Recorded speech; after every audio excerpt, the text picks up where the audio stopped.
Hi guys and welcome back to the Mighty Blues. My name is of course Cameron and welcome back today to another live stream. It is the live game review, as you can tell by the massive smile on my face that hasn't left me since Saturday night. Liverpool 0, Everton 2 at Anfield. Everton's first win at that ground in 22 years since Kevin Campbell slotted the winner early on. This time it was Richarlison, and then the icing on the cake was a nice Gylfi Sigurdsson penalty. Tom, joined by Tom, of course, as per usual. Got a couple of things to say before we get into the nitty-gritty of the performance. What a result for Everton Football Club. Such a hard-working performance. Wasn't the greatest game of football, but we defended exceptionally. There was a couple of players who had a lot of stick going into this game, a lot of stick from the mainstream media and various fans left, right and centre, and the both of them, who we'll talk about later on, stepped up Saturday night. They stepped up and they performed and they were absolutely exceptional. Tom,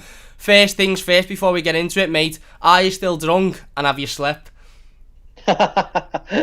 It's just, I said to you before we call, I'm emotionally drained. Yeah. I'll take a week off work.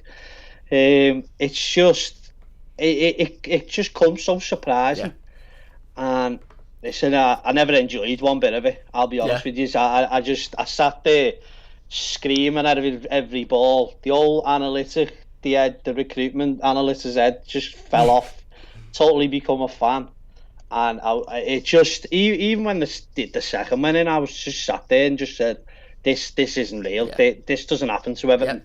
Yeah. We don't do these things. So I was just waiting for the 3-2 or something, and then just that's it. And I'd have to just go stand under my stairs for a bit and just contemplate what I'm going to do, my next move. But no, it was brilliant. I mean, it was just great, wasn't it? Just to get that hoodoo off our backs. Yeah.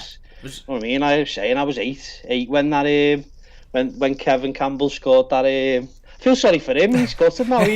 He's been put away now. Well, I spoke to him a couple of weeks ago, and he said, he spent every single year from that point on saying that he hopes that the record's broken, and he hopes that somebody takes the record, and he hopes that it's, be it, bloody Yelovich or Lukaku or anybody. And he said, so this time round, this was 2 weeks ago, he said, so this time round I'm going to say, I hope I keep the record and I hope it's not broken, and it's worked. It's worked. He did mention Calvert-Lewin being the hero. It was Richarlison ultimately. We'll talk about Calvert-Lewin as well, who I think was brilliant when he come on. But no, I agree, mate. I think Evertonians are the only fan base who go 2-0 up with 5 minutes to go in a derby against your local rivals away from home.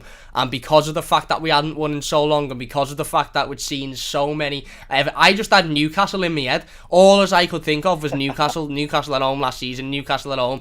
And I think as much as there was joy and celebration, I think after about 5 seconds, everyone just sort of went, no, just sit down, calm down here, be back behind the pillow, back behind the couch. Let's just wait until the 95th minute or whatever it was. But no, it was, like you mentioned, emotionally drained. I didn't know that you could be hungover from emotion and feeling. I had one beer on Saturday night. In fact, I had 1.5 beers, and they were the bottles of Modelo that are about 330ml. It was probably less than this bottle of water sitting next to me.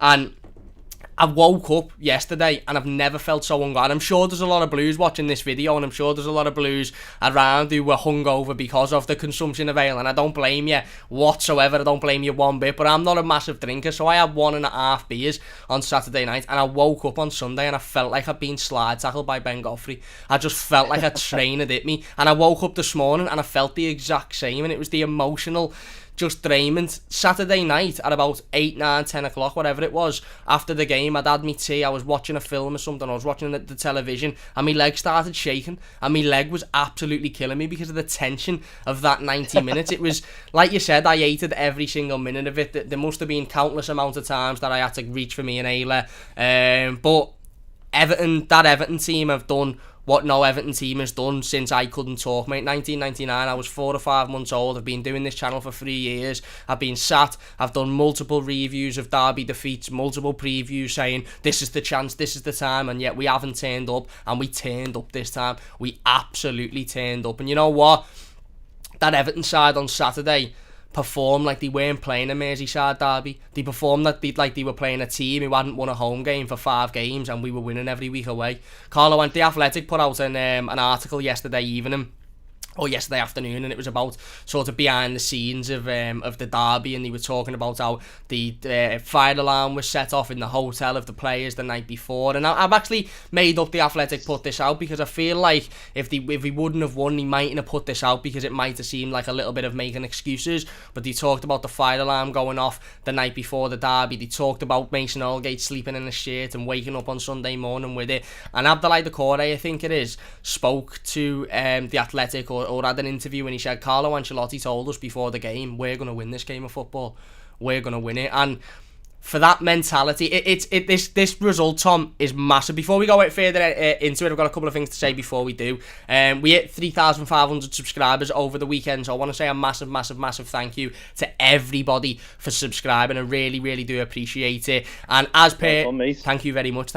And as per the player ratings and the instant match reaction, this live stream is proudly being sponsored by Football News 365. It's an absolutely exceptional footballing app. You can download it. You can get all of your latest Everton news, fixtures, results, stats. I've spent most of the last 2 days just sitting there looking at that result, to be honest with you, just sitting on the app, just staring at the scoreline. The link is in the description down below. If you click the link, you can download it. It's a brilliant app, ran by an Evertonian and a Tamia fan as well.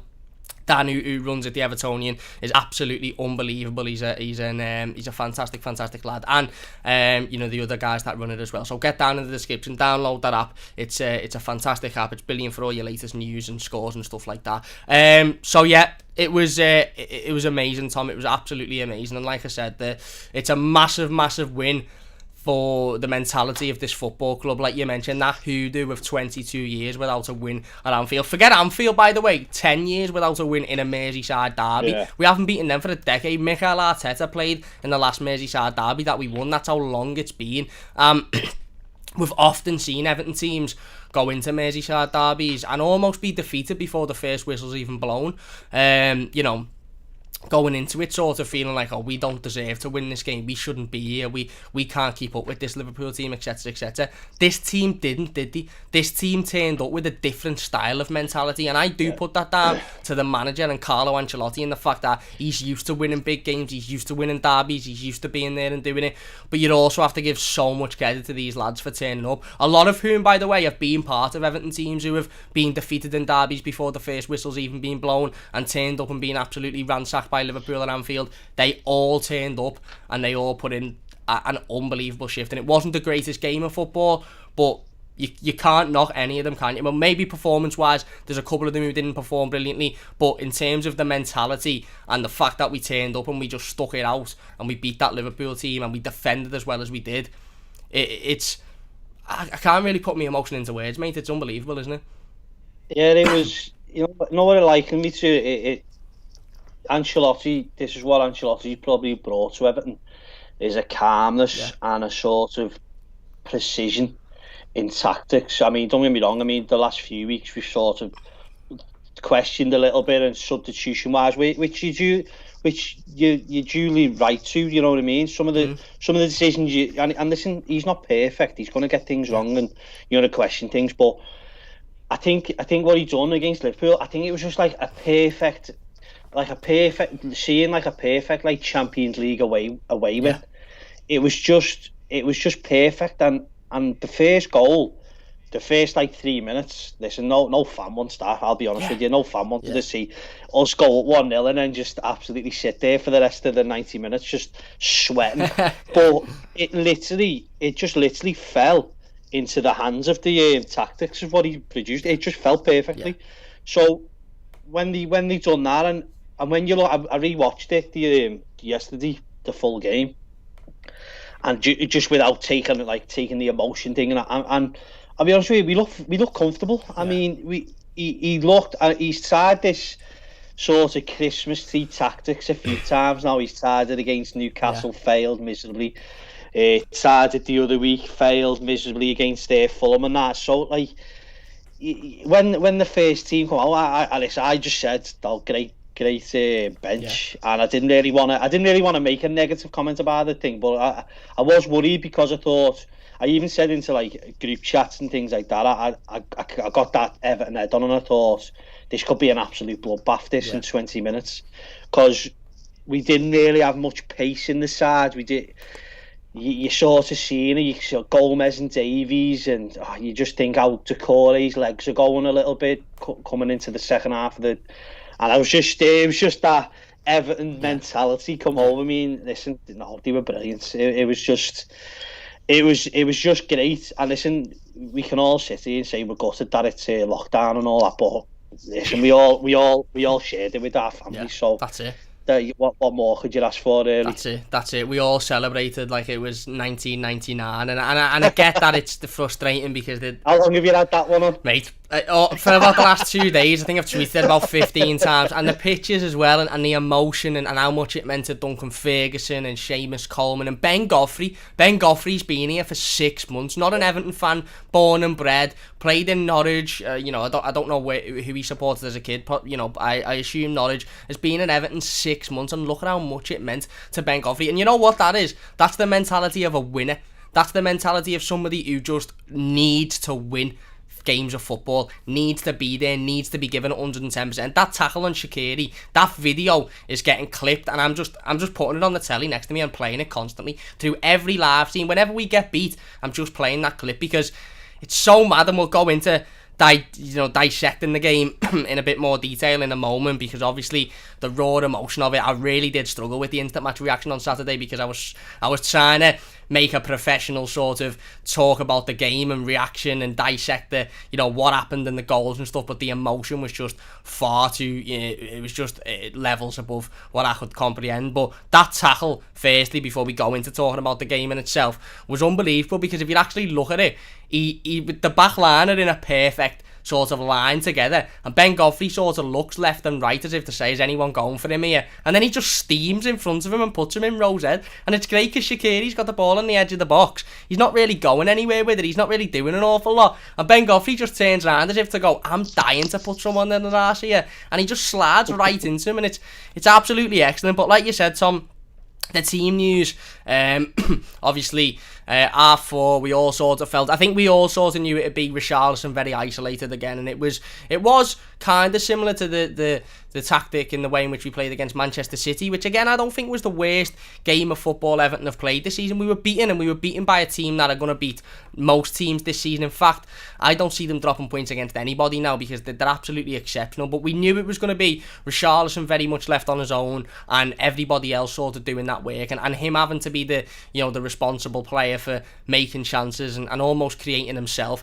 Big thanks to everybody in the live comments, by the way. If you are watching live, really do appreciate it. If you're new to the channel, don't forget to subscribe, leave it a like, share the stream. We will get in the live comments in a moment. But within the first, obviously, 3 minutes, like you said, first of all, we get a corner in the opening 25 seconds. I hadn't even the pillow was still over my eyes at just about, like that Mr. Bean scene in the film where he puts the popcorn over his head when he's watching the scary film, and he does that. That was like me, that, and then I seen us get a corner, and I was like, I don't know what's going on. But within probably on me fifth can of Guinness by then. See, that's what I mean. I couldn't, mate. The nerves were just the nerves were unbelievable. But we get a corner, couple of minutes in, nothing gets made of that. And within the first 3 minutes, the game hadn't even started to play out, really. Nobody was controlling it. It was still quite end-to-end. And, the ball's bouncing about. I think Kabak heads it back. Decore heads it. Kabak heads it again. Decore heads it. James Rodriguez takes it down like it's a feather, mate. He takes it down like he's plucking, I don't know, sand out the ground or something. Just takes it down easily. Plays a lovely ball through to Richarlison. And I know a lot has been made of the pass by James Rodriguez, but I still don't think enough has been made of the pass by James Rodriguez, because he takes it down like it's nobody's business, and he just plays it into the exact area. And to be fair to Richarlison, this was always going to be a game for Richie where he wasn't going to get an awful lot of opportunities. It's a Merseyside derby at Anfield. We notoriously don't get a lot of opportunities, never mind playing with Richarlison being like the forward, the striker, and everybody else is sort of, quite far behind him doing the defensive duties. So fair play to Richarlison. He makes that dart and run from the James ball, and the finish is exceptional. His finishing's been questioned recently, Tom. Obviously, he bounced back after the Tottenham performance, in the Tottenham game, 2 brilliant goals.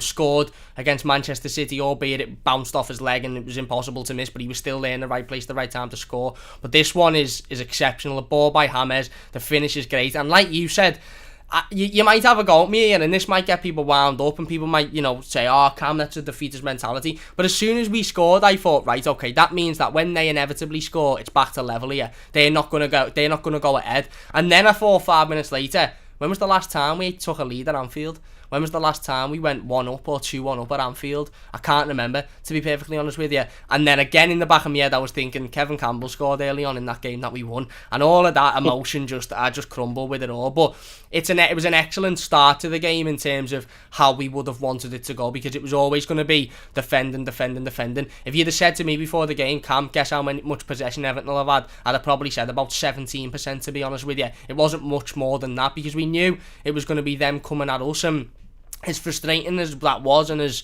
at times, and as sort of nervy as that was, because we know if they'd have scored, we'd have all been sitting here saying, why didn't we get at them a little bit more? Why didn't we punish their defensive frailties? But defensively, like I said, we'll go into in a moment, we were unbelievable on Saturday. But the goal it's brilliant, isn't it? Just as a goal in itself, the touchdown by Ham, when the ball was very much up in the air, bouncing around, he takes it down perfectly, the pass is exceptional, and the finish by Richarlison is just unbelievable, mate. He's made himself he was an unbelievable player anyway, but he's made himself a hero there, hasn't he, with that finish, because it really did set us up to go, right, that's the standard now.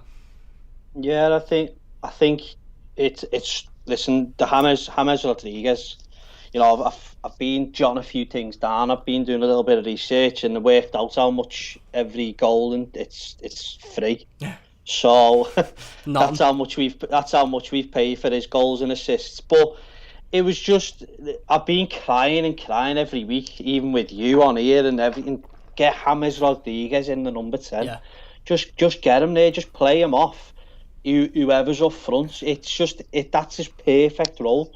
He's not there to go Harry plays, chase down plays, cover ground and things like that. He's there to find pockets of space and do exactly that. Yeah. And it was just a brilliant culmination. Listen, props to Zakori, because he comes and presses. Yeah. And he nice little header. I think he does 2 headers actually. Yeah. It's one, it's a Kabak, and then Kabak goes back to little heads and vods, isn't it? So but the way James Rodriguez, listen, this is what he is here for. Yeah. These are the moments. Yeah. We've never had a player like this. We've never had a player to just confidently, in between the lines, drag a ball out of thin air, sort of get it under his feet. See, a lot of players there will panic. Yeah. He just lets the ball roll, and then the ball to the movements is exquisite. Yeah.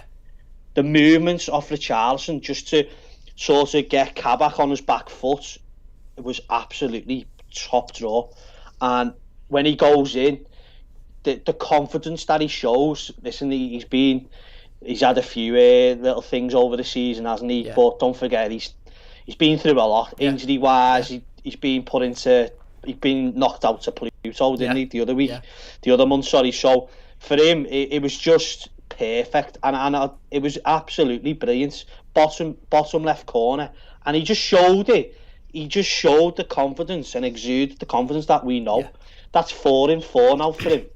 Yeah. And I said in January, I think, to you, while I was on this show, I said, if Everton can get him firing and get him anywhere near to what he was scoring, 10 to 13 goals this year, Everton will be onto the Europe scene. Yes. It will happen. Yeah. So, but back to the game, I thought it was absolutely brilliant. And from there, I thought that it just... Listen, me personally, I thought I was about to jump out the window. I just couldn't take it anymore. Going up against Liverpool, I just couldn't help it. Yeah. But I just thought the tactics, it just fitted our tactics so well then. Because we just sat back and there was no... Listen, there's a difference of sitting back and counter-attacking than just parking the bus. Yeah. I don't think we necessarily parked the bus. No. I just thought we fell in and it looked like we worked on exactly that. Yeah. Filling spaces, man marking players. You seen Holgate man marking Mane. He was man marking him all game.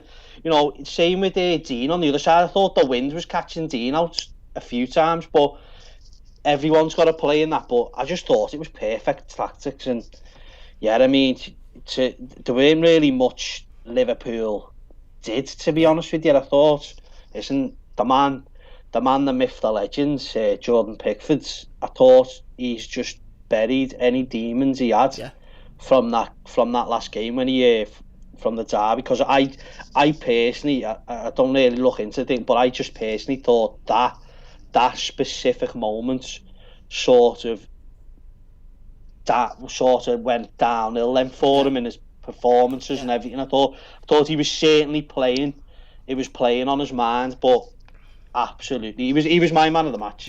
Jordan Pickford. No, I thought he was absolutely brilliant. I agree completely. And Jordan's one of the two players that I wanted to pick out, and we'll talk a little bit more about Jordan later on. But Richarlison's the other one. Obviously, come into this Merseyside derby, a lot of critics, a lot of stick because of the last derby and a poor decision that he made in terms of a foul. And like you said, he hasn't been the usual confident Richarlison that we know and we love. And if we did have the usual confident Richarlison who scores 15-20 goals a season, who knows where we'd be now. We're joint. Well, I think it's a couple of points away from fourth, joint with them lot. You know, if you look at the games that we've lost, if we'd have won those games, we'd have been comfortably second, and we've done all of that without Richarlison being on form. But that goal is so vitally important. Like you said, the movement is unbelievable. The pass by James is perfect, but he moves just in between the both of them, gets it on a fantastic angle, and it's a brilliant finish. It's down the left hand side.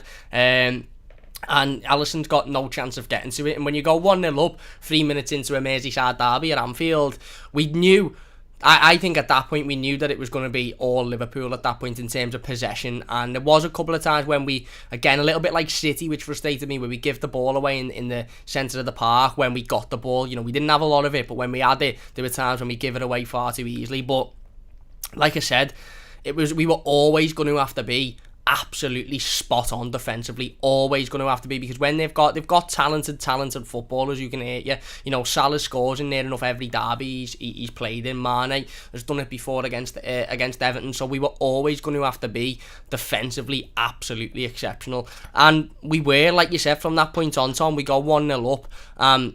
The defence for me, Michael Keane, Seamus Coleman, who you could see how much it meant to him, Ben Godfrey, Jordan Pickford, Mason Holgate, even Luca Dean. Okay, he got caught a couple of times, but if any one defender got caught, there was always 2 or 3 behind them to shovel up. It was never, oh, Luca Dean's been done on the left hand side, there you go, you know, they've got a free run on goal. It was always then Ben Godfrey just comes over, or Jordan Pickford on the other occasion making world class saves. It was just so, like I said, it was so refreshing to see that level of performance at Anfield, is that we weren't playing with a fear of the opposition. We weren't playing with the team. We were playing like a team who've gone into this and gone, right, forget the team that we're playing, forget the ground we're playing at.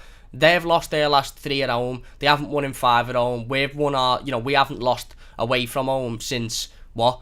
I don't know. I can't even remember the last time. Somebody put in the live comments the last time we lost away from home.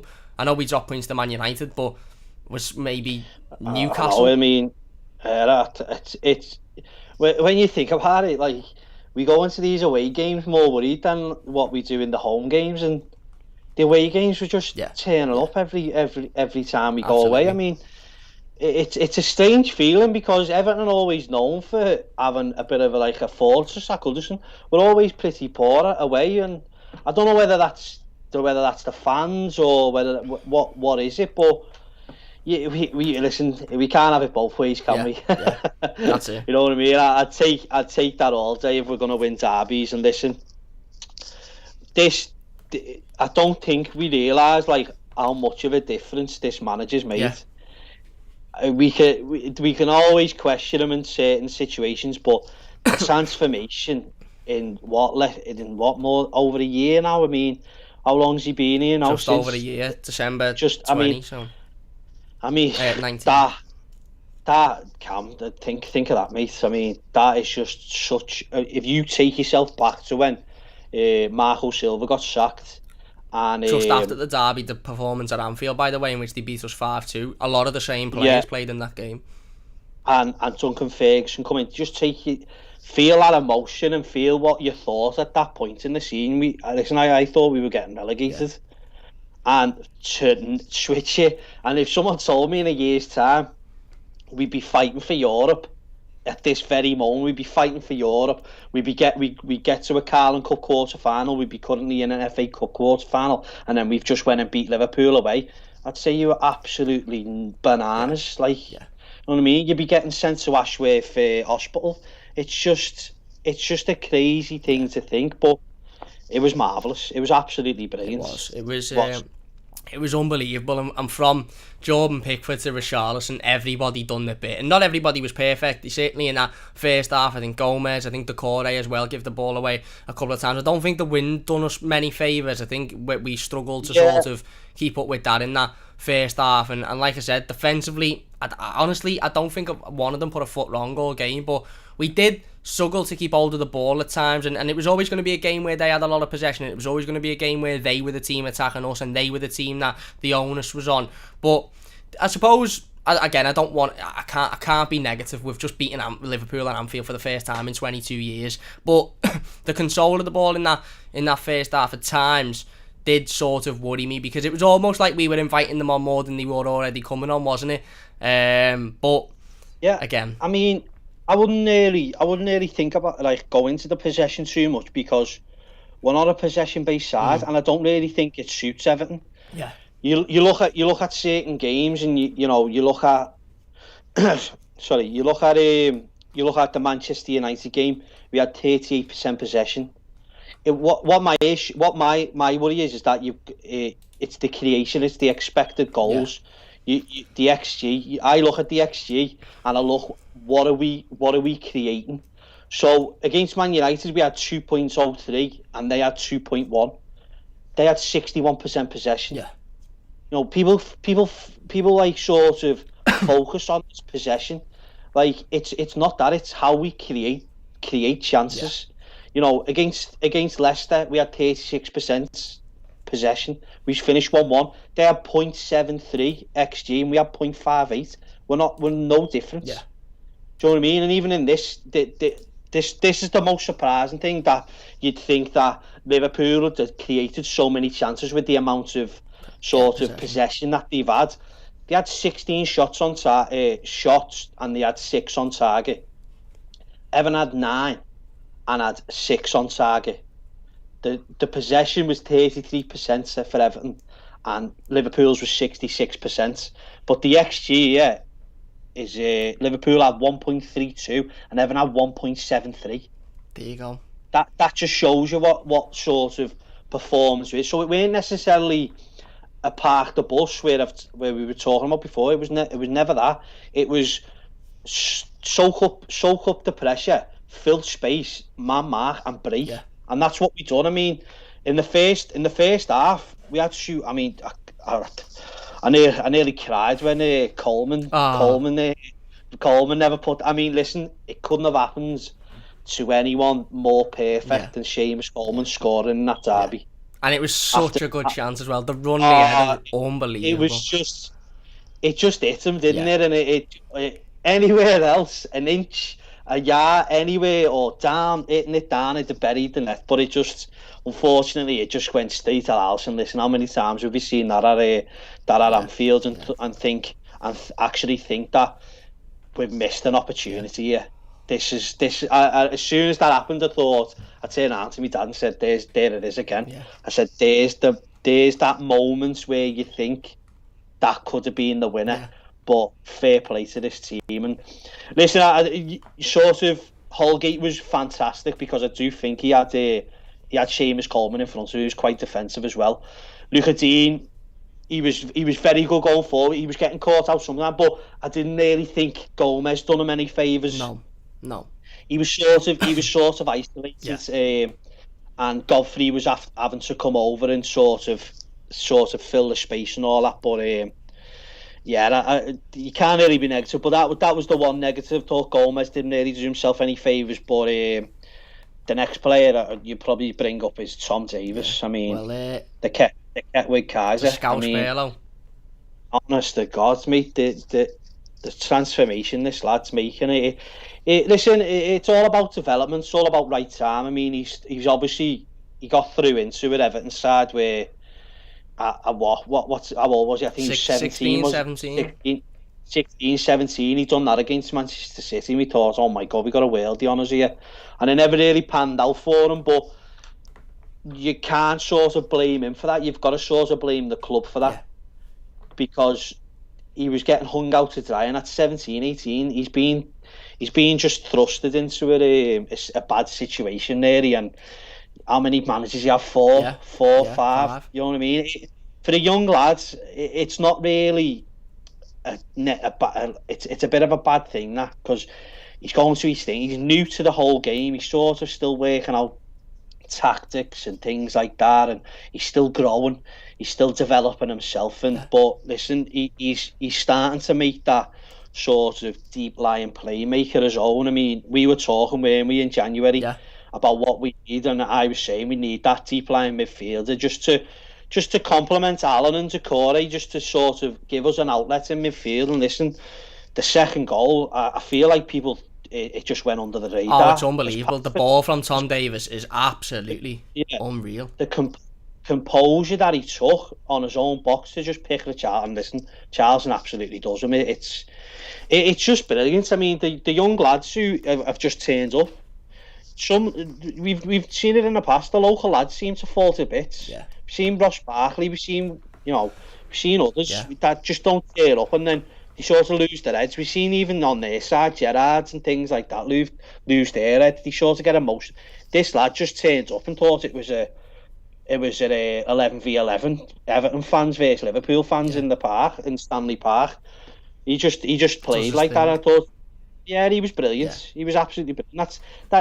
You come away from Anfield and then you look at specific roles what players have done, and you just made up that it's the ones that have been getting the aggro. Yeah, absolutely. You just made up that they can sort of show that grit and determination and think, no, I'll put it to you that I can be at this club, and that it was brilliant. Absolutely, mate. Absolutely. And Tom Davies is a name that's massively written on this piece of paper down below, and by massively written I mean Scouse Perlo is just staring me in the face, and we will go in to talking about Tom Davies a little bit more in the live stream. I completely agree with you, Tom. Massive thank you to everybody for watching. 75 people currently watching live. Really do appreciate it. If you could drop the stream a like, it would mean a great deal to me. If you're new to the channel, don't forget to subscribe, share the stream on social media as well. That would mean a massive amount. Niall Horton says yes Tom, yes Cam, yes mate. Andy says morning lads, morning Andy. Samuel says Everton, come on you Blues is right. Everton Botcher says hi Cam, how is everyone doing? He also says how are you Tom? All good. Right. I mean, we're hungover, but we're all good. we'll be hungover, I think, for the next, till we next play them at Anfield. Everton. I mean, it's anything now till the end of the season. I'm happy with it. Just don't worry about it. That's it. That's the motto. We've just done something that we haven't done in 22 years. Exactly. Like take that into consideration. Exactly. You know what I mean? Let's just keep smiling through this. We don't play now till Monday as well, so we've got 7 days to just be dead happy. Everton now says hi Cam, my mate. Dosbick says hi Cam, my lads, unbelievable game. Kev says Jemba. Liavid says still buzzing, enjoy 90 minutes. Certainly not, I agree Tom. Looking back, I think we had them licked. Our marking was excellent, even if it was meant getting a mere stud on the way we did it. Tom says get in lads, what a feeling waking up Sunday after that. Hopefully can push on top 4 now and bring on City in the FA Cup. Dan says I was hanging out my arse Sunday morning Cam, what a weekend, didn't think I'd see this in my lifetime. Get in there, think we were all in the same boat Dan mate. Not Dan. Kev says City best or beat us. Adam says we have to take this mentality into Southampton. Lavitt says very difficult, but who were your man of the matches? Cam and Tom's man of the match. Mine was Keane, close followed by Coleman and Pickford. We'll go into everybody a little bit later on and talk about individual performances. I want to talk about the defence in a second as well. Philip says hey guys, late here I feel. Adam says I think we need to have the same tactics versus Southampton. I agree. And Lavitt says yeah, we had them licked. I've not watched the game again, but at the time I was looking at who would receive the ball, but the answer was nobody. We had them licked. Keane studs, Pickford's shoulders. Well anyway, we spoke just then Tom about the goal and how any normal and it's mad, isn't it? Because usually in hindsight and watching the game again, you see the first goal and you think that's exactly what we needed. We needed that to get a lead straight away and then defend that lead then, and we've got something to fight for. But as Evertonians, we don't think like that. We think, why have we scored that early on? what's going to happen now? Are they going to wake up? Are they going to come at us? In hindsight, it was an important time to score. Any time at Anfield is an important time to score. Any time, be it the first minute or the last minute. But to score early on and then have something to defend and have something to sort of build on, it was massive, wasn't it? It really wasn't. And I think in that period of the first 2 or 3 minutes, we capitalised on them not having woken up. And so many times we've said before about that being the case against Everton. We said before about teams capitalising on Everton, be it in the first half or the second half of games where we've come out and we just haven't been awake, or we just have, we just don't really seem like we're screwed on. And West Brom at the start of the season, I think Brighton done it. So many teams have done it where they've come out and they've scored within the first 2 or 3 minutes of the second half, and you're thinking, why haven't we woken up there? We done that to them at the weekend. And like I said, as an Evertonian, I think we all sort of just, again, heads behind the couches thinking, oh no, what's going to happen now? But in hindsight, it was a great time to get the lead, and it gave us something to work on. Yeah, it was just, the tactics was just spot on.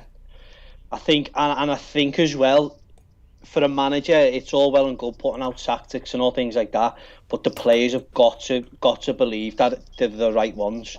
And I think every single player was just on the ball. They were just don't go on the extra yard. And listen, 1-0, it was great, but they sort of started pushing on and pressing us back there. Then you started worrying things. I mean, I genuinely don't think the weather done us any favours in wide positions that Dean just couldn't sort of predict. It was like 2 or 3 times, and I think it was Trent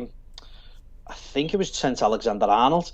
Yeah, it sort of goes over Dean's head, and he sort of tries to press Trent Alexander, and Trent Alexander-Arnold just does this weird sort of kicks the ball up like 30 yards in the air, and the ball's swirling, and Ben Godfrey just gets to it, but it lands to Jordan Henderson's boot. Yeah.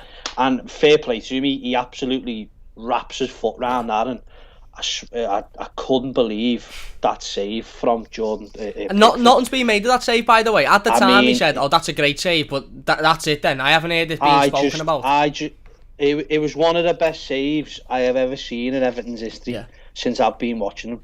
It was unbelievable. You know them little arms. Yeah. They were like Stretch Armstrong. They just got there. It was I mean, I just couldn't believe how, where you're saying, like, they were like, oh, good save. And, you know, Martin Tyler was praising Jordan Henderson. I mean, was he watching the game? Yeah. I mean, that's what, I mean, anyway, I'll leave it. But it's just the commentary and things like that. Anyway, forget about it. No negative today. But it was just brilliant. I mean, how he stretches and gets there, I just couldn't believe it. And that, to me, was like scoring a goal. Yeah. It was unbelievable. And listen, the best thing about it was the reaction from Holgate, Coleman, and Michael Keane. Yeah. They were absolutely buzzing, and it just gave Everton a lift. Yeah. It just and the best thing for me, compliment you could give Jordan Pickford, was he was calm. Yeah. Yeah. He was just so focused. He was like, right, Sam, that's my ability. Yeah. I know what I can do. Yeah. But it was fantastic, and even when we sort of took the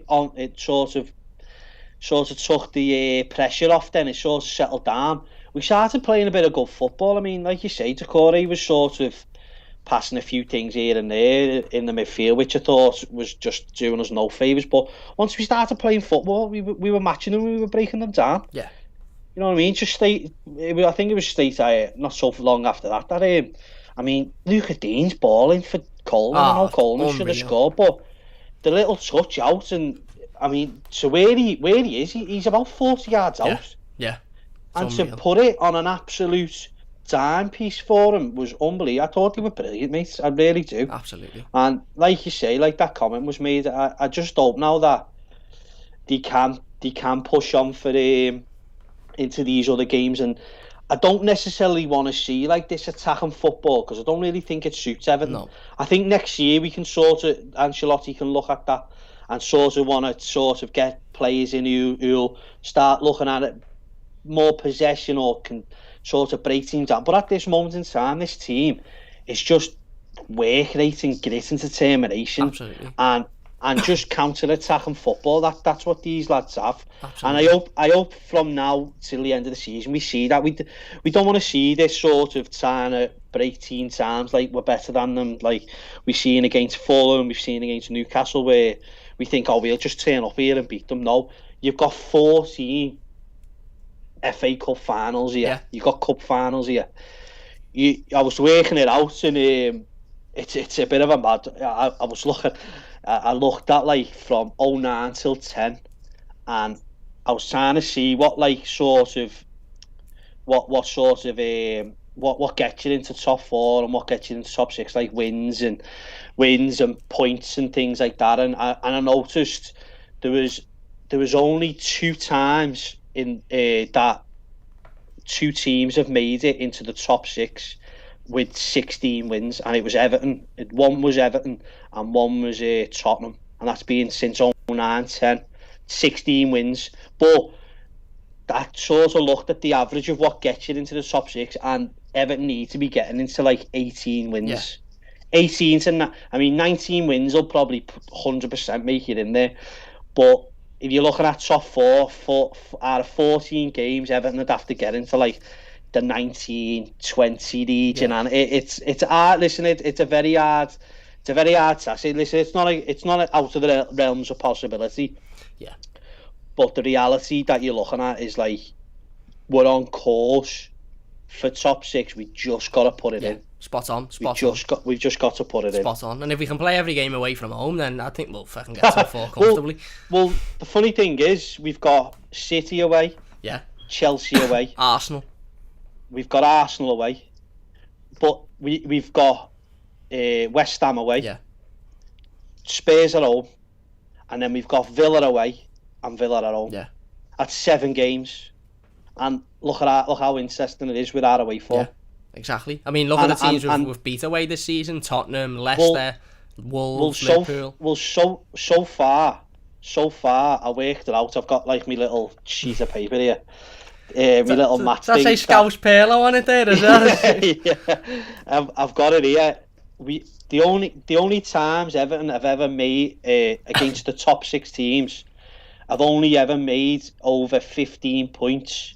Is in 13-14. We got 15 points against the top 6. Top 6 as in the so-called Tottenham, Cities and things like that. We got 15 points in 2013-14. We come 5th. We finished on 72 points and 21 wins. I mean, that was one season where it was nuts, and we should have got 4th early. Yeah.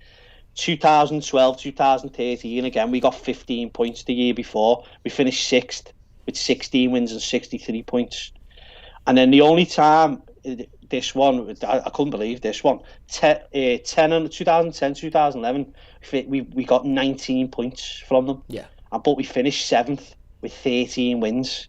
So it's just the others that have sort of let us down. But then the next one, 09-10, we've got 15 points and we finished 8th. Yeah. But we had 61 points with 16 wins again.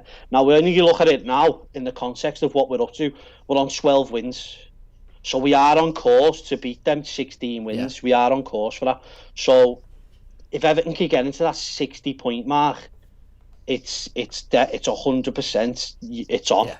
It's on the top. So listen, top 4 would be great, but you've got to have some realistic hopes here and not think we're going to win the title and all that. But listen, if they can get into that sort of 17 to 19 wins, I think we'll push into that top 6. And listen, we haven't had Europe for years. Yeah. Like, absolutely. Give me Thursday nights. Absolutely.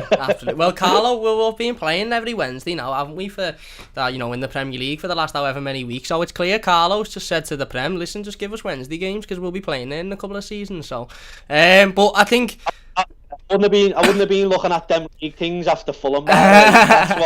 No, we won't. That never happened. That never happened. That. We won't talk about that. You mentioned the player there, and I want to talk about the whole defence. But a player that we need to talk about, and everybody needs to talk about, and it's Jordan Pickford. I'm not going to go into the previous derby and what happened, etc., etc. The short of it is, Jordan Pickford come into this game with an immense amount of pressure on his shoulders. Not least from everybody else, but from Evertonians. Not least because of the last derby, but because of multiple derbies before. We all know what happened at Anfield that year. We all know number of occasions that Jordan's made, you know, stupid mistakes and give away games. And I think, Tom, you've brought up an excellent point there. I would have expected Jordan Pickford to make that save from Mohamed Salah, because he makes saves like that. I half would have expected Jordan to make that world-class save from Jordan Henderson, even though it's world-class and it hasn't had as much credit as it deserves. Jordan Pickford makes those saves. It's the calmness, it's the collecting the ball when there's not much danger, it's the comfortable saves, it's the throwing himself on it, it was the distribution, it was everything. Jordan Pickford, for me anyway, has, for the majority of his Everton career, been a goalkeeper that makes those reaction saves that you think, oh my god, that's unbelievable. That Mohamed Salah save is bread and butter for Jordan Pickford. He does that constantly. It's still an unbelievable save. It's the times when a simple ball's hit at him, or when he needs to catch the ball from a corner, or when he needs to make that decision. It's his decision making that lets him down for me. We need to talk about him, Tom. He was exceptional the other day, and he has, like I said, you know, he's had a lot of Merseyside derby incidents where it hasn't necessarily been great for him. He's put all of them to bed on Saturday, and he's literally just tucked them in and gone, night night, don't talk to me ever again. It was world class by Jordan Pickford, and it speaks volumes, because this defence plays better than any defence in football, in any football team of any year, of any country, of any nation, whatever.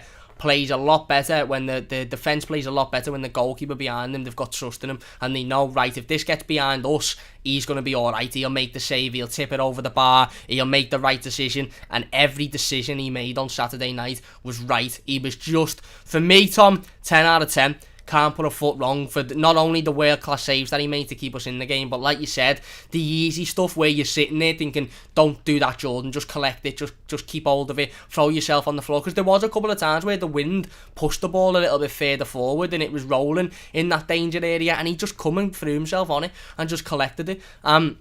For all of the stick and all of the, and I'm not saying that, well, to be fair, I am saying that I've forgotten all of that, because he's just been part of an Everton team that's won at Anfield for the first time since I was eating bloody tinned custard and couldn't string a sentence together because I was 6 months old. So I've forgot all of that, because that performance, he turned up, and him and Richarlison, who we mentioned before, the pair of them, they just made it the playground, didn't he? Absolutely made it the playground. And it was as if Jordan Pickford had just, it sat down with someone before it and gone, don't even think about those previews. Don't even think about where you're playing or who you're playing. Just put the performance in. And I honestly think he deserves so much credit, mate.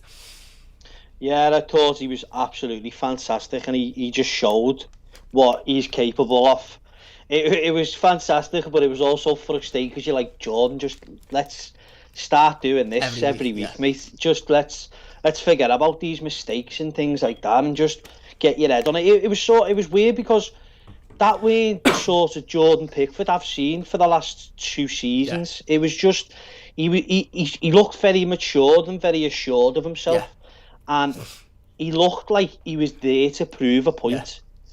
He was there to prove a point. And listen, in the first, I think it was after it was obviously after Everton's went 1-0 up, and it was about the 20-minute mark, I think, around there. He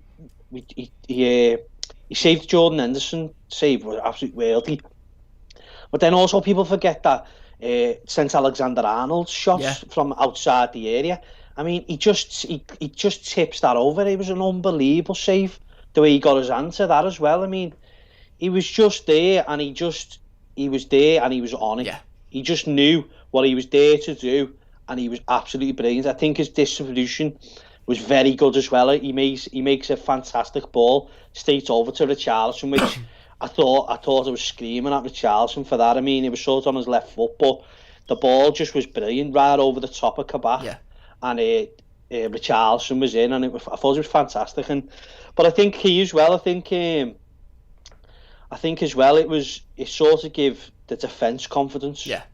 He sort of gave them, because you could see the way they were cheering, and you know, every save, everything he made. Listen, the second half, you're looking at it, and I think it was Sadio Mane free header on the just gets a little run on Godfrey, and he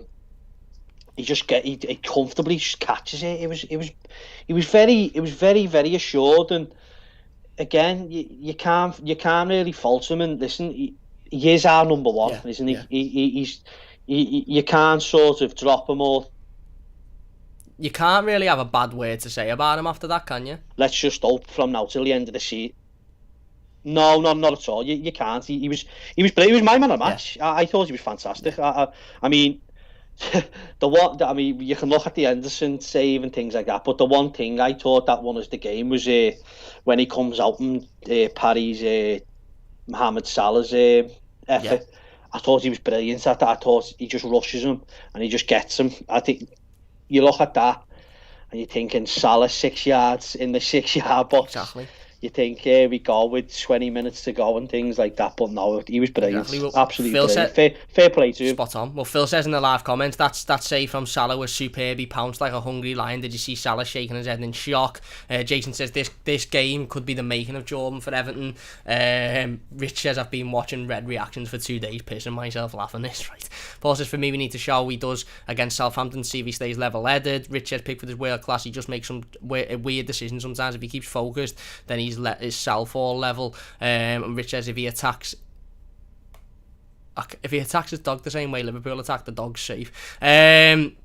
Philip says flying pig, and Sam says haha, the dog will stop him in his tracks. Sam, I was talking about some Liverpool fan that was in the comments, by the way. I thought he was talking about Pickford then, talking about some Liverpool fan in the comments. That's... Liverpool fans. Yeah, and only one brave one. No, to be fair to him, very brave. They're rattled. That's just rattled. That is. But very brave to turn up after the defeat. Listen, when Liverpool fans start talking and 2-3 days after they're still talking about Everton, it's a big thing. Because then you know you're on level par with them. Because you sort of, the last few seasons, it was sort of a little pat on the head kind of thing where it was sort of like, sort of embarrassing really. And they were like, oh yeah. And listen, I bet you any money now, all of them will start be looking at that derby next year when they circle it, when supposedly the whole Manchester derby thing comes out when they're going to Man United. That's supposed the derby. I think you have a derby. Teams that are in the same city. Well, no, I mean, with Sky though, and if you sort of like, oh yeah, it's a Northwest derby, you know, listen, that'll all go to nonsense. Every single Liverpool fan will be circling them derbies next year. 100%. Absolutely. 100%. And listen, like I said to you, when we were pushing them, and it just so happens that we were looking at the wrong team really, weren't it? But we were saying Everton, they finished 50. Remember this one. 50 points they finished ahead of Everton. I keep saying it, mate. I keep saying it. 50. I couldn't believe it when I researched it. It was 50 points. Now we're level on points with a game in hand. And we've just beat them. Think of that. Yeah, exactly. They're not even. They need to worry about Europa League. Let alone Champions League. Exactly. Because they're wilting. Yeah. And plus, I think it was Steve Kelly on Twitter. He's been on a few things. I think he's been on Toffee TV and that. And I like Steve. He's a sound lad, Steve. I've spoken to Steve a couple of times. He's a nice fella, Steve. And he put on Twitter. I don't know what channel it was and all that, but he put it on. It was like the worst league defensive points wise and things like that. And Liverpool were top with -33. Great, listen, that just says it all. They're rattled. They're absolutely rattled. And to take the professional head off, I don't care.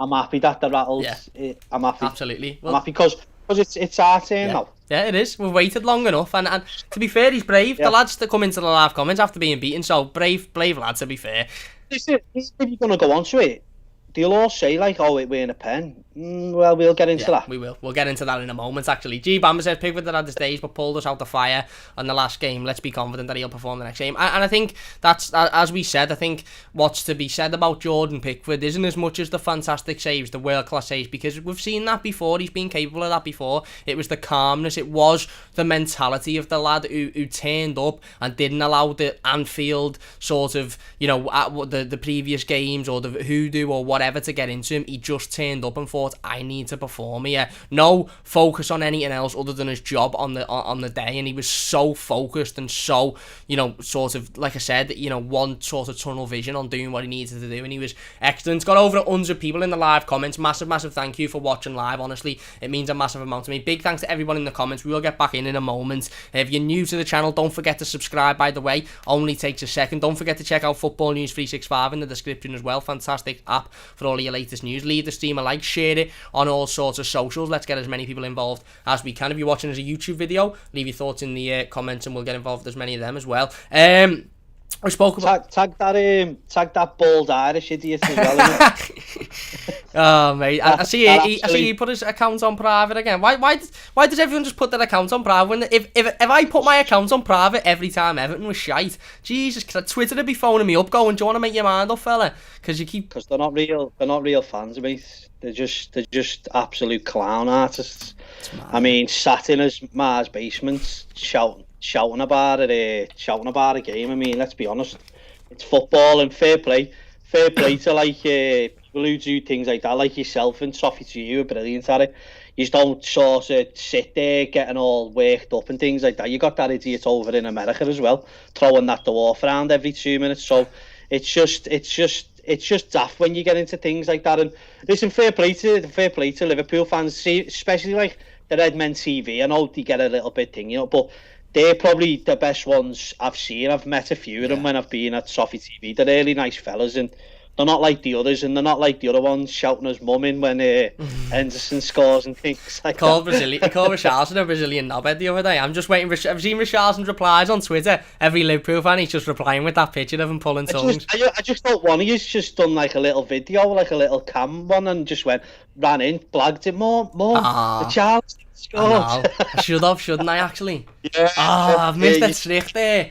Oh, the hell. You should have. It was this, as I see it, I was just laughing my head off. Listen, it's all full in games, but some of the comments that you see from them, and it's just like, it's a game of footy, lads. Like, let us have it. Yeah. Like, Jesus Christ. Exactly. You know what I mean? I mean, 22 years, you had Klopp running off. Klopp got an FA misconduct the other year because when Anderson done, it worked both ways. Just let us have it. That's it. Well, I like we said, Pickford, Jordan's been excellent. Sam says I think Pickford is really self-conscious, and the comments get to him, and that's why he loves himself when he jumps up and starts thinking he's boss and takes away from his focus in the game. We spoke about Jordan and how brilliant Jordan was, and how assured he was, and excellent. Let's talk about the defence in front of him, mate. Ben Godfrey, Michael Keane, Mason Holgate, Seamus Coleman, who we know how much that meant to him, Luca Dean, every single one, and specifically Michael Keane again. Such an unbelievable defensive performance. Ben Godfrey, look at how much he is a leader, a natural born leader, and he's a future Everton captain. Mason Holgate stepped up, pockets of Mane like it was no one's business.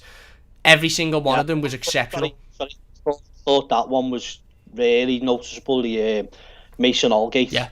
Listen, I think with sort of Mark and Salah, it's a bit different. So Mane's sort of like the creator of them front three. I mean, I know Firmino's sort of drops in and tries to create, but Mane's the one for me that I worry about. Yeah. But I just think Mason Holgate done absolutely terrific. Yeah.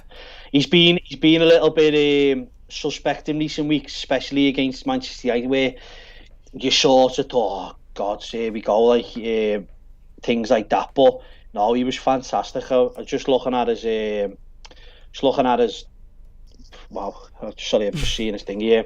He won defensive duels, he won 50% of them. His aerial duels, he won 50%. Loose balls, that's key. Loose balls for me, 75% he won. Unreal. And the big one for me is nine interceptions, recoveries 15. They were just all over the place. It was absolutely brilliant. You can't really fault anyone in that back line.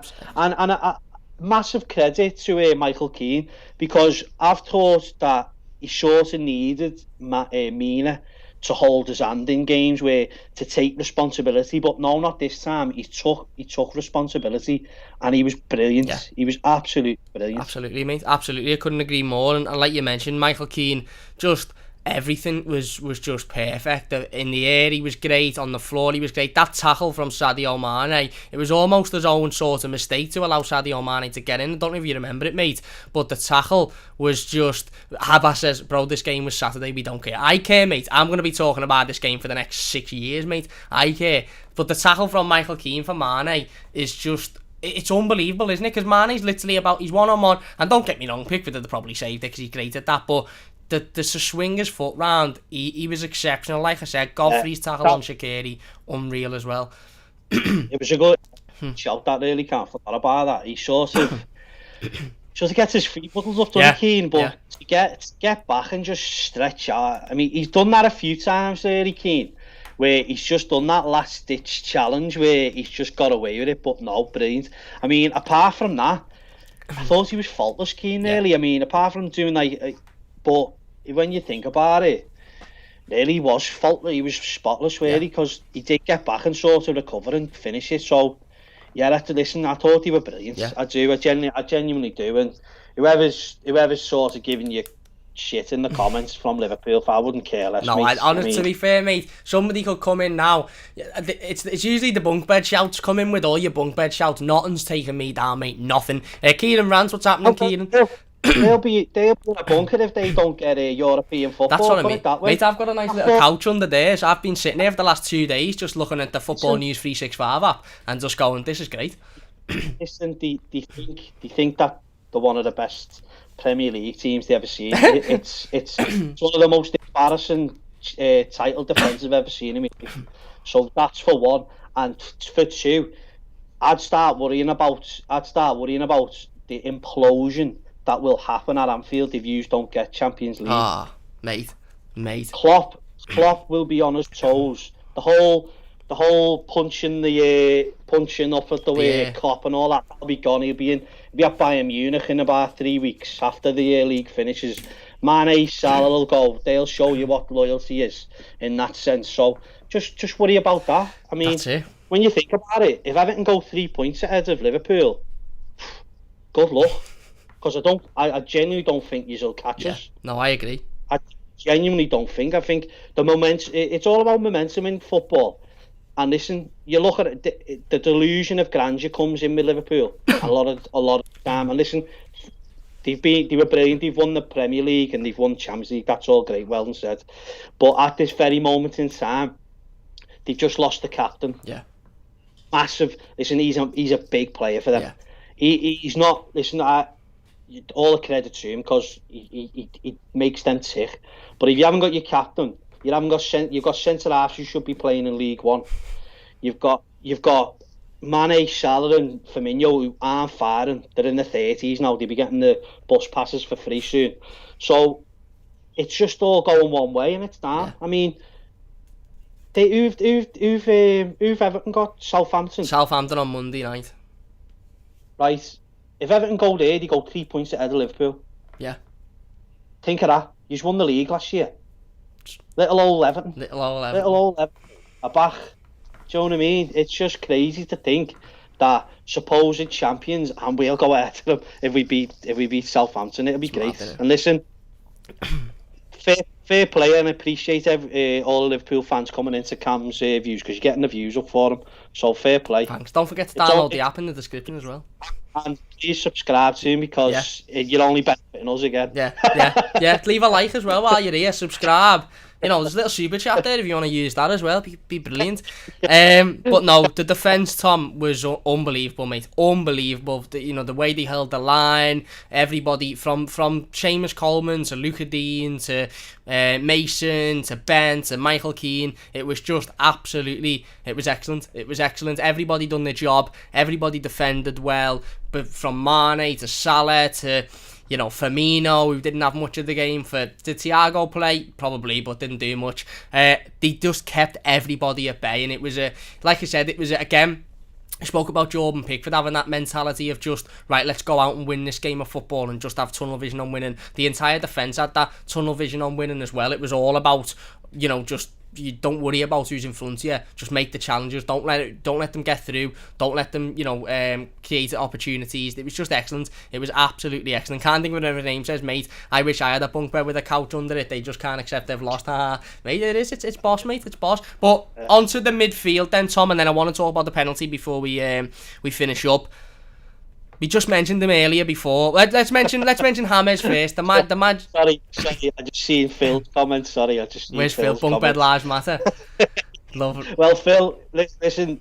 You've been living in my bushes for the last 3 months, lad. So bush lives matter. There you go. Certainly, absolutely. we spoke about the magic from James. You need that magic in games like it was always going to be vital. That magic. He didn't do an awful lot in the entire game. He worked hard. He worked his bollocks off. To be fair, he did, and he done his defensive duties. But that magic is exactly what you need. The core grew into the game. Gomez didn't have his greatest of games, but like I said, I don't think we need to really sit down and talk too much about Gomez because he didn't have his greatest of games, and I don't want it to be negative. One lad who did and spent his Sunday morning, Tom, giving out drinks to the homeless with Leighton Baines on Bold Street. He'd just come back from absolutely running rings round his local rivals, doing it as if, like you said, he was playing footy in the park, and the next day he's up and about early morning and he's going and helping people out.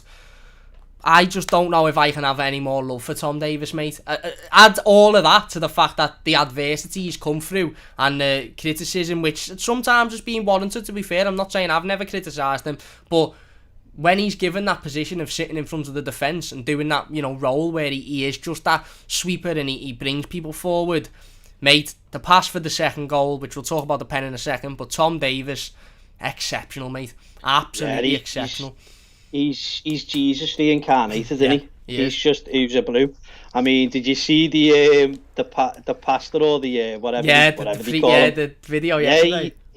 Funny enough, that church is round the corner from me, and I wish someone just crops where it starts coming on the Everton team tune, and he walks away, and I hope someone just crops Tom Davies just coming down with an angel on his head, just coming down. It'd be absolutely brilliant if anyone wants to do that. Tweet that, we'll put it up if you're... it'd be brilliant. But no, I thought he was terrific. I genuinely did. I mean, the like...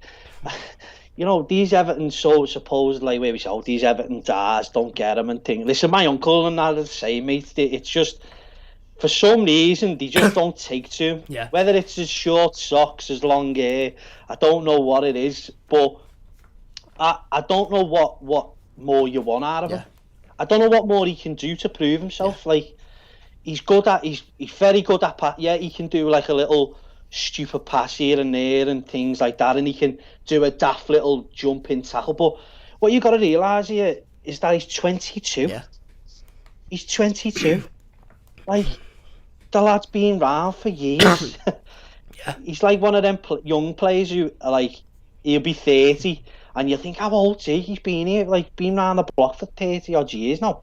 So, like, it's just brilliant. And listen, the best thing I have ever seen from Tom Davies was where he done it against Man City, the little flick, and he carried on running. The best thing to date now is that pass to Richarlison. It's so underrated. Yeah, absolutely. Pressure on the edge of your box to just look up and just slot a pass right through. For Richarlison just turn, it was absolutely fantastic. Yeah, absolutely. He was brilliant. And listen, I'm really looking forward to a midfield three of Decore, Allen, and Davies. Yeah. I think Everton would suit that.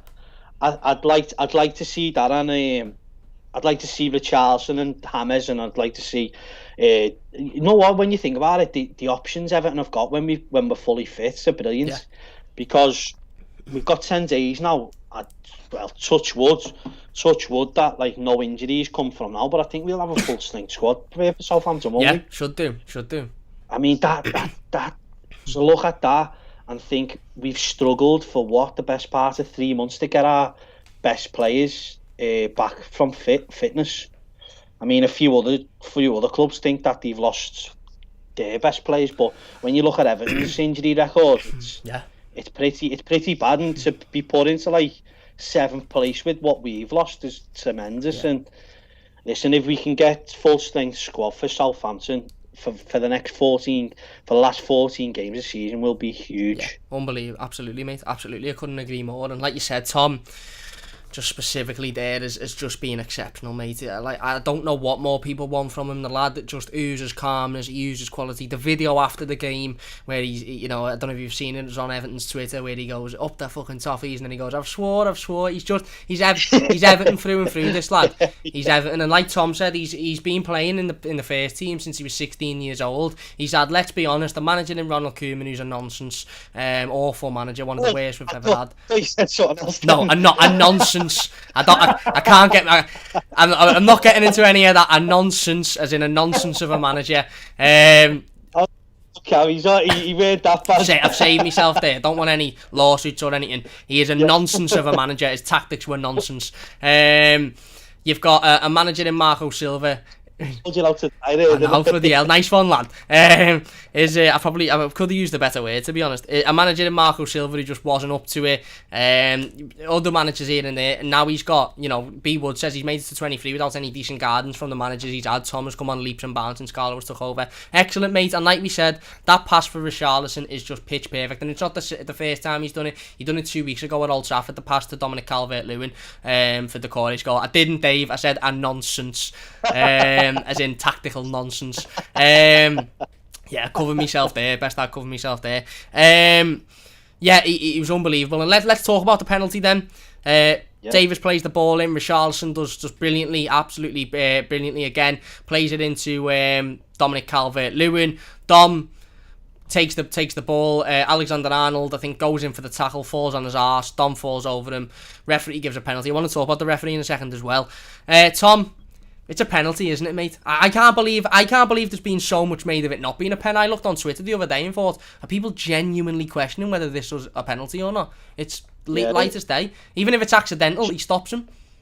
But do you know what? Like, I don't blame fans and all that because they think about. But when you're hearing commentary and when you're hearing impartial, biased shouts, even from Jamie Carragher, at all he shows us. I mean, Carragher's pretty good. When you're watching Sky, you'd normally think, but every Liverpool fans fell off, didn't they? And it's sort of the curtain opened, didn't it? And you seen them all with the Liverpool shirts on, and they were crying. They were absolutely crying. And listen, from my perspective, you're looking at it. You're just looking at that. But I had to just rewatch that Davies ball, and it was brilliant. But the turn from Richarlison, but the ball into him was absolutely brilliant. And you know what the key thing for me was very good, that I love to see from Calvert-Lewin, is that he's under pressure from Trent Alexander-Arnold, and he gets the shot off early. I'll be honest with you, it was a terrific save from Alisson. It was just to get his body down that quick and that low was brilliant, because he sort of caught him off guard a little bit. But the key area for me is that he gets a shot off early. Trent Alexander-Arnold's just come flying in, went to the ground, and then it's sort of momentum. It's sort of like momentum, so it's very quick to suggest that Calvert-Lewin, he can just like move out of it.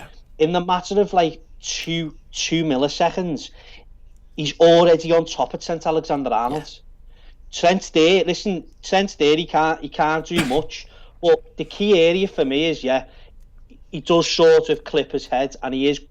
But when you freeze frame it, Trent Alexander-Arnold's foot is flat on the floor. It's flat. Now, he stopped on the ground, so you can't turn around to me and say it's momentum that's done this. He then lifts his leg up and clips Calvert-Lewin's leg. That is what the referee has seen, because you can't be sliding. You can't slide, stop, and then lift your foot up and then clip his leg. It's a penalty. Absolutely. And plus as well, all these shouts from Liverpool where they say, Calvert-Lewin's dived and he's gone for it was an open goal. He'd have scored if Trent Alexander-Arnold wasn't there. He scores the rebound comfortably. Let me just clear that up, right? 22 years we haven't won at Anfield. 1-0 down. The ball is just there to be hit. What world does anyone go, I'll dive here? No, you go and bury it and you become an absolute Everton legend. It's just simple as that.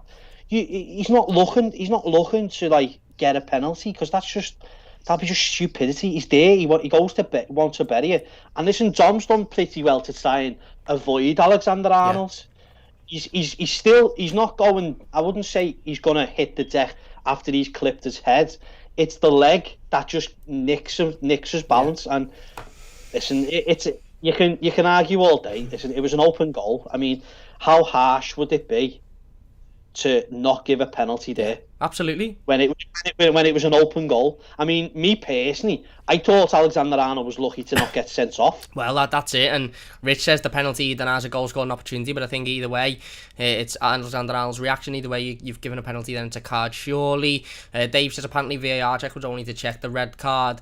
Yeah, I agree. I think he's very lucky to not get sent off, because ultimately he denies a clear goal scoring opportunity. And like you said, if he's not there, Dom just slots in the second anyway, because it's palmed by Alisson right into his path. That's what I'm saying. That's what I don't understand. I mean, you're looking at it and you think, why on earth would he go down there? Yeah. He's gonna bury it. No one. It's an open goal. Like, what is he that much of a genius to go? You know what? I'm gonna get a penny here and just bury it and give it to Gylfi. Let Gylfi have it. He's a team player, Tom. I always thought that he was a team player. He wanted Gylfi to have it, but listen, at the end of the day, it was a penalty, and someone clipped the clip and freeze frame and put it in a picture frame. The Alexander-Arnold. Well, no, Alexander-Arnold's down holding his head like he's just been absolutely UFC'd out the area. You know what I mean? It was brilliant. Little things like that. I love things like that. But no, it was. But you know what? You know what the key thing here is that the referee shows more of bollocks. Yeah, I was literally just about to move on and say that was the best refereeing performance I've seen in a derby in years. He didn't fall for a dive from Salah, from Mane, he had a pair of balls, and he didn't even, and he looked at it for minus 2 seconds because it's a penalty. It was, to be fair, I've given referees a lot of stick, mate, and I give Chris Kavanagh, who was the referee on Saturday, a lot of stick when he denied Calvert-Lewin's goal against Man United in the last game I went to at Goodison, which just makes me feel sick saying that. But you've got to give credit where credit's due. He refereed it excellently, didn't he? Yeah, I mean, he took 3 seconds. He thought, yeah, Penn, you're not changing my mind. Yeah. I mean, you have all these others saying VAR, get rid of VAR.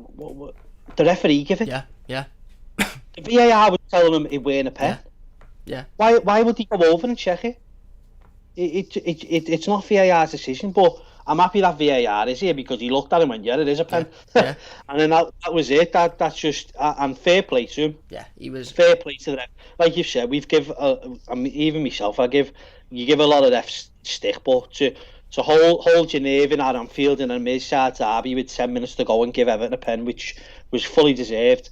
Fair play. Yeah, absolutely. And talking about holding your nerve, mate, there's one cool Icelandic fella who I said when he come on, this is too like for like, I don't know about this. And then to be fair, he worked hard, he wasn't massively in the game during it, but he stepped up and he done what he needed to do, didn't he? Gylfi Sigurdsson, ice cold finish, exceptional finish, let's be honest, exceptional penalty, and that's what he does, doesn't he? And you talk about Richarlison going down as an Everton hero, and Pickford going down as an Everton hero, and Pickford also being forgiven for those previous mistakes.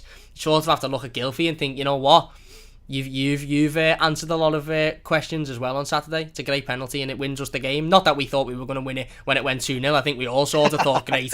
Now I feel a little bit less stressed, but it's a fantastic finish, isn't it, from the spot?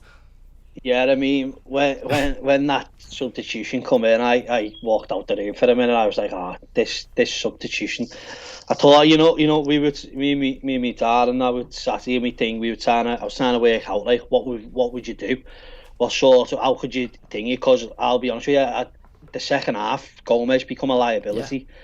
Yeah. He got pickpocketed on his own at the edge of his box by, I think it was Firmino. Yeah. And I just thought, oh my God, it's one of them games for him that it's one of them games where and he's on a yellow card as well, he had to come off. And I was wondering, like, who would you bring on? I was trying to work out, would you bring on Iwobi? Would you bring on Calvert-Lewin and switch Richarlison on the left-hand side? Because he's pretty good there, Richarlison, defensively, just to stop that onslaught that since Alexander-Arnold was creating. He was just continuing. So I thought that, but then he comes on, I thought, all right, let's see how this works. And listen, not one other player I would pick from Gylfi Sigurdsson to take that penalty. He's brilliant. He's one of the coolest and calmest Everton players on a penalty spot after Baines. Yeah, absolutely. Do you know what I mean? He's just to do that at Anfield, and isn't it the good thing is, and thought of looking back at it, when you watch it, he takes that step and he looks up. He's not even looking at the ball. No. He looks up to see where Alisson going, and then he just rolls it. Yeah. And I was like, Jesus, that's squeaky bum. Don't ever do that again.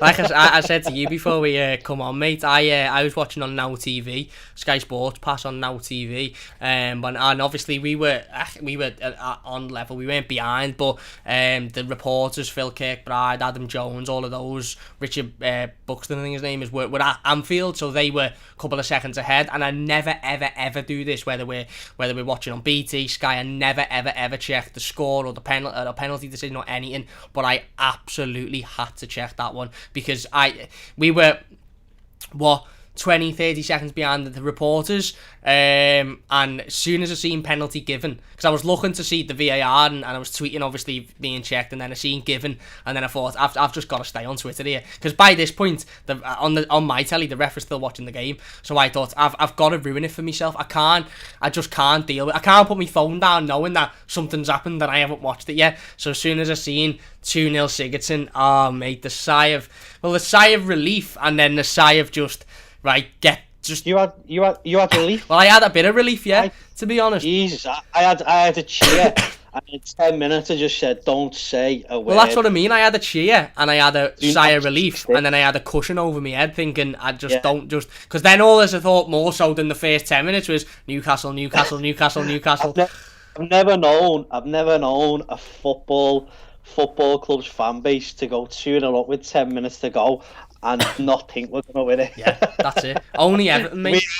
Yeah, it's only Everton. And listen, just to, if fans for watching and things like that, go watch the replay of that goal. Yeah. Honestly, it's a no-look pass goal.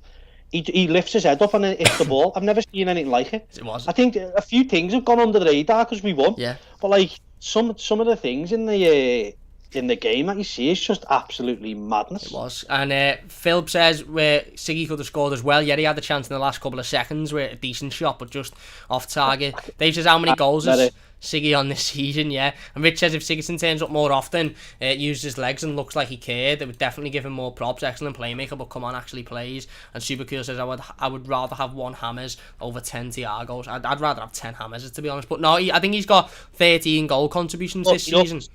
He looked proper unhappy, didn't he, at the end, Hammers? Yeah. He looked... mate doesn't want to be, he hates the weather. I'm not being funny, Tom. I hate the weather. Yeah. Listen, I see it and I went, I don't blame him. Who wouldn't want to go live in Spain? Nonsense, those rumours, you know what I mean? Have you seen this? You've seen the weather? I mean, outside now, it's... I was going to say, it's bright as anything. I can't wait to go for a walk in a minute. If Phil's still in, I'll get your cream on there, mate. I was going to say, you best get the after out for Phil there, make sure it's in the fridge. Listen, that's what James Rodriguez is made for and what he's being brought in for, isn't it? He played in Munich, which is freezing cold, and it was... Like I said, I mean, there was all uproar on Twitter. Some people with a few followers started getting a bit out of the boxing about it and things like that. But listen, we're all intelligent, smart fans most of the part, and like you can make your own decision. And listen, that's what football is all about. Absolutely. Rumours. Absolutely. No news comes out and is 100% true. Only unless it comes out from the manager or the club itself. But apart from that, we're going through a pandemic and things like that, and people, you want some sort of little laugh and a joke in work, don't you? You know what I mean? That's what we're all here for. We're all in, but probably majority of us are all in jobs that don't want to be in them in freezing cold weather, and all the most part is that you want to have a laugh and a joke with your work colleagues about things. You just want to say, "Oh, did you see that James Rodriguez news about him wanting to leave?" And you'd have a joke. You go, "Yeah, I'll go with him because it's freezing." You know what I mean? It's just. It's what football's all about, mate, and what fans want, don't they? So absolutely. I don't really see much into it, really. Absolutely, mate. Absolutely, and like you said there, he certainly looked happy enough, you know, tapping Tom Davies on the back and hugging everybody else at the final whistle and screaming with Richarlison when Richie scored that goal. It's just nonsense rumours. But like you said, that's what it's about in football, making rumours up, making people click, making people... Look, we've got 140 people watching live. Unbelievable support. Thank you all so much. Big thanks. If you're watching and you're enjoying, leave it a like. Don't forget to subscribe if you're new as well. If you're watching as a YouTube video, leave your thoughts in the comments and we'll get involved with as many of them as possible. Big thanks to everybody, like I said. We won't be able to get into every comment, I apologise, but a massive thanks. But like you said, Tom, James, Davies, Godfrey, Keane, Mina, Pickford, they've made themselves a team of heroes there, and Carlo Ancelotti as well. Just unbelievable, mate. Absolutely unbelievable. And you know, Underground says 22 years, lads, wasn't even born. What a day it was. I was only a couple of months old in 99. Tom was 8. Yeah. And it was just the elation, the happiness, the joy, it's all still there. And like I said, this team has gone out, and is it fair to say they've made themselves heroes? Oh, 100%. Yeah. Oh, 22 years, come on. Yeah. Every single one of them are going down. You just hope, and I hope to God now, that they go do themselves justice in the league and they get us into Europe. Yeah. Deserved. Because when it's a crazy thing, because when you look at Everton, they're not even like a fully yet functioning team. Yeah. It's like being a year into Ancelotti's reign, and I keep saying this, like we've had 2 quarter-finals so far, one against City obviously, and then we're a game away from going into the top 6 with a game in hand. So it's just a crazy year, and I just hope that we do get into this top 6, because that will be such a massive boost in our recruitment and our structuring and strategy going into the summer.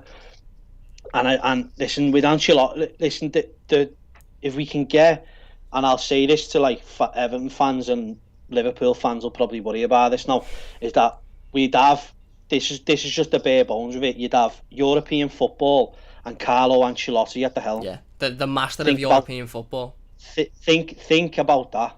Like, European football, Ancelotti, if he got James Rodriguez when we had nothing. Yeah. What could he have like genuinely offered them? Yeah. You know what I mean? He's convinced players like that to come to Everton. It makes his life, it makes Marcel Brand's life a whole lot easier, and a whole lot more teams in that Premier League get a little bit more worried for Everton, because once Everton hit that European spots, I don't think you're going to catch them. Yeah. I think they're just going to go to, because when you genuinely look at it and break our team down, there's so many things you change. Yeah. There's so many things that could be changed, but this manager is just got us by the scruff of the neck and just dragging us into Europe. Absolutely. And if there's any manager to go into Europe with Everton, it's Carlo Ancelotti. He is the master of European football, isn't he? I mean, 3 Champions Leagues, countless league titles, and the man has brought us our first win in Anfield in 22 years. David Moyes couldn't even do that. I mean, a famous Irish poet once said, "We're not here to take part; we're here to take over." Exactly. So that's what I think. That's what I think will happen. Yeah. And there's no, like you just said, you just rattled off it. There's no better man. Like, he's not going into, say, the Europa League if we do get it. That's more realistic. He's not going into just be like group stage. He's going in to win it. Yeah. And I wouldn't put it past him if he did. Yeah. And look at how calm he was after the game the other night. I mean, he done a little interview and he said, the happiest man was Duncan. This performance shows that we can compete with everybody. And then apparently he went home and just had a quiet night at home. Give me a smart suited Italian stallion over a German clog-wearing jumping fella everywhere. Give me it any day of the week. Absolutely, mate. I mean, someone clip his face when he went down like that, really, like an absolute fool, did he? I mean, his face when Henderson went down. Oh. I mean, listen, he's going through a lot of rough things, Klopp, in his personal life, and it's horrendous and things like that. But listen, you can have a little laugh and a joke, and listen, 22 years, and then, like you said, 10 years, we haven't had this chance to sort of mock them and things like that, and it's, listen, duly do it. I mean, any Liverpool fan fans that are mates of you, send them anything. Send them all the memes you can. Just get it all. Send them this video and get them to come and give it a like. Yeah. Absolutely spot on, Tom. Couldn't agree more. Rich says that is one of the best trades since we got Seamus for 60 grand, 36 grand, 60 grand. He says, how much did Hammers cost again? Was it 26 mil a day? We got him. I thought my brother was taking a piss. Free, mate. Santiago says free. Robert says Madrid confirmed that Hammers was a free as they didn't give anything to Banfield. Paul says Carlo the Don. Underground says Salah and Mane, the disgrace should have been booked for diving. I think Carragher said one, so Salah's dived there and that was it. Nothing else was made of it. B-Wood says, I believe we compete on both fronts, league in Europe with the Don. He says, I'm 100%. We are more equipped for Europe now in comparison to when we just had sold Lukaku and bought 12 number 10s. Well, again, that's what somebody like Carlo Ancelotti does. And just to finish up, Tom, if you could describe how you feel or how you felt, or are you still feeling in one word, what would it be? I mean, it was just, like I said to you before we come on, I was just emotionally drained. I think it was 20 odd years after getting all that. I just couldn't believe it. I had to just go sit down, just sat with my bird having a Nando's. I just couldn't believe it. Just sat there watching Match of the Day and just thinking, this is just, it feels so surreal, doesn't it? And you don't really want to look at it and you want to just calm yourself down, but like, I woke up on Sunday and first thing I done was say to my dad, it wasn't a dream. Well, when you look at it, mate, I mean, it's been what? Just counting me leagues, 1, 2, 3, 4, 5, 6 years since we've been in Europe. Yeah. I mean, that is just it's just crazy, and give me Thursdays. Yeah, I'm like an excited puppy, just weeing all over the place. That's it. Well, you know what I mean? That's what it is. Interesting you should say that, actually, because I'm desperate for a wee. Anyway, we'll leave it there, Tom. Massive thanks for coming on, mate. Really appreciate it. Do you want to say anything else before we finish up? Up the toffees. Up the toffees. Yeah, absolutely. Listen, massive thank you. Rich says also, please give some love to Seamus. He's awesome. Yeah, well, we'll touch on Seamus. I've had a nightmare, mate. My head is scrambled. We've beaten Liverpool at Anfield. I've done so many of these streams where I've talked about disappointing results or derby defeats, and there's been copites who are loving it. My head is everywhere. I've had one cup of tea this morning. I had a nice long shower before just to comprehend what's going on. But let's just touch briefly before we finish up on Seamus, mate. 300 starts for Everton. That was his 300 start, I think, on Saturday. Not only did he deserve that, arguably more than anybody, any of us, but he played out of his skin, didn't he? He performed. It was, you know what, you could sort of get a little bit emotional at the end and listening to his interview, because this football club means so much to him. You can just see it. I mean, that is exactly what we want at this club. We're not after these. We are after these superstars, but we're also after these players who, like Godfrey. You can see he would want to stay at this club for years. You can just see it. You know, it just means the world to him, and he wants the best for Everton. He would happily leave this team if it meant that they'd win something or something. I just hope that we, for his sake, that we. I felt gutted that Baines never won anything with Everton, but I just hope that Everton can produce maybe an FA Cup, a Europa League, a Carling Cup, anything, just to give him the send off he deserves. Absolutely, and he was absolutely exceptional the other night, and the screaming and the hug with Big Dunk. Did you? I want to ask a question as well. I'm not afraid to admit it. Did you shed a tear? I did. Little one. No, I mean, no. I'll save them for the cup wins and that. Listen, was you close? I was defo close, but I was sweating my head off, and I was just like, oh, thank God that's over. Then the sort of dropping of goals then, and then later on in the night you start thinking, but I don't know whether it was a tear or the Guinness pouring down my face. I didn't know what it was at that point. So No, fair play. It was absolutely brilliant. And listen, what a year. What a year we've had so far. It's an absolute rollercoaster. How many times have we sat here thinking Champions League and then we thought we're doing nothing? This is what we've wanted for so many years, instead of just like being mediocre mid-table team. We want to be in the mix. We want to. It's exciting. It's nuts, and don't get me wrong, I think a few of the Everton stars will get killed off after this with the arts going and things. It's fucking hell, me. I nearly did. Fucking hell. You know what I mean? It's just, I said to me bear when we, I said I don't think I can take another 14 games of this. I'm just fully invested. I just hope and I pray we just do justice and we can. And listen, if we finish above Liverpool. I don't care if you can say bitter or anything. That would just be the cherry on top of a very lovely tiramisu. Yeah, fair shout, tiramisu. Fair shout. Yeah, tiramisu Italian. Yeah. I like what you've done there, mate. I like what you've done. What I mean? See, it's just levels. It's not just the analysis. It's that's exceptional. It's layered. It's layered, mate. It is. You know what I mean? That is absolutely exceptional. Well, what better way? I don't even know if I can say the phrase I was going to say because it's from a TV show and I'll probably get copyrighted. But we'll leave it there. That's the best way to leave it there. El Tutor says we need to beat Southampton. Exactly. Rich says Seamus, Dunk, Baines. We have to be one of the few clubs that inspire such loyalty. Bruno says. Greeting lads, best weekend I've ever had. El Tutor says Carlo needs to repeat the same 11. Paul says, has anyone seen the uncanny resemblance? Coleman and Aidan Coleman. No. Philip says buckets. Philip says later lads. Albie says up the fucking toffees. Rich says come on you blues. B-Wood says keep up the great work lads, up the toffees is right. Rich says go and watch some more red reactions. And Philip says if we finish above them I'll be round to Tom's in my skirt. I mean, Phil, way off.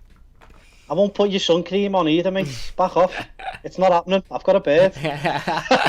Dosbick also says I made a tiramisu 2 weeks ago. It was a splendid, like the win against the Reds. Oh, fair play. That's a good shout. There you go. No, I've never liked, to be honest with you, never liked tiramisu. No, I've never liked it.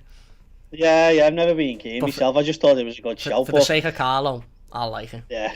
I like a good carrot cake, if anyone's interested in that. There you go. No. Make Tom a carrot cake. There we go, deserves it. No, it's alright. Lockdown's put a few pounds on it. We've got to shed this. We've got to shed this after that game. If we finish above Liverpool, I'll get you a carrot cake from Costco. Yeah, I mean, well, I've got a freaking hell, mate. If we do that, I don't think you'll see me for 2 weeks. I hope so. You're on the channel. What have you booked it in? I know. Well, I'll do it with my phone when I'm in Amsterdam. I'll be next to you, behind you. LT says you guys are amazing. Cheers, mate. We'll be talking. Cam, cheers. B Wood says up the tagliatelle toffees, and Dosbick. Oh, that's a good one. I like that one. Dosbick says fave dessert. Let's finish on that. Mine's probably I don't know. Victoria sponge cake maybe. Don't mind the red velvet cake, blue velvet cake, cookie dough. It's a cam. That's a classic, that, isn't it? I'll probably say carrot cake. I know it's probably a bit of a thing, but I'll probably say carrot cake, yeah. Right. Like an hard carrot cake.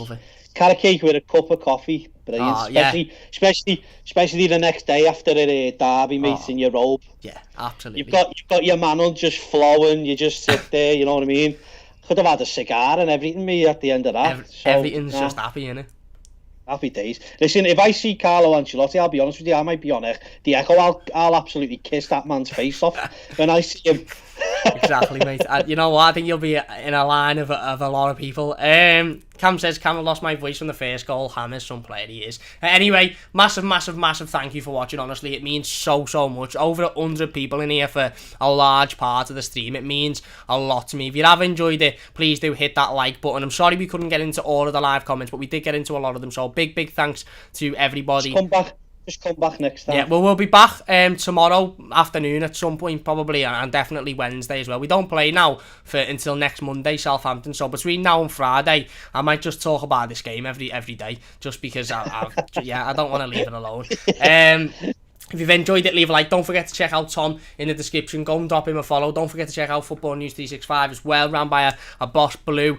Absolutely fantastic app for all your latest Everton news, information, scores, updates, all of that good stuff. If you have enjoyed it, please do leave a like. Don't forget to subscribe to the channel if you are new as well. Paul says Hangover from Hell. Eltuda says Hammers. Philip says Up the F and Toffees. Albie says Carlo Magnifico. Rich says till next time. Peace, y'all. Cheers, everyone. Massive thanks. If you watch this YouTube video, leave your thoughts in the comments as well, and I'll try and get involved with as many of them as possible. Massive thank you for watching. Up the Toffees. You know what? We haven't had many a time to like this, and many a good moments, and certainly not many of moments like this, and it was absolutely exceptional. So savour it, celebrate it. Don't listen to none of this nonsense of over celebrating. Go out and celebrate it as much as you want, and in every safe, socially distanced way that you can. But yeah, unbelievable. Up the Toffees. Carlo Ancelotti's tricky Toffees have done it again. Thank you for watching, and we'll see you soon. Get in. What a way.